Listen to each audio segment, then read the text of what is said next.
Hello, neighbor. Beechard, Moorefield here, and welcome to Tuesday Recaps, where we get some real focus on something that came from our recent Bible study.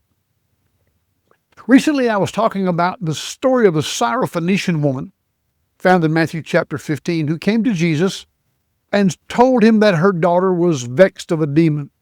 Well, upon her first approach, Jesus ignored her and just turned to his disciples and said, I can't minister to her. She's not a Jew. She's not covenant. Then she came back and worshiped, but with the same problem. She was talking about my daughter's at home tormented. And so he said to her, it's not for me to take the children's bread and give it to the dogs. Well, why I call this a stirring encounter or a provocation is very simple.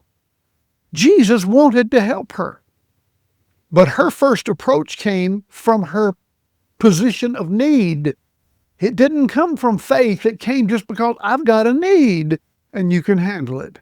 Well, of course, you've got a need and the bank can handle it. But I'll tell you something, unless you can show them that you have certain abilities, they're not going to make a loan to you. Now, that's just in the natural world. It's not that God doesn't want to do something for you. It's that you bring the problem and not the solution. Bring the word. Jesus provoked her. He called her and her daughter a dog. Well, when he did that, that got her angry. And instead of talking about the need, she spoke of the solution. She said, but the dogs get the crumbs.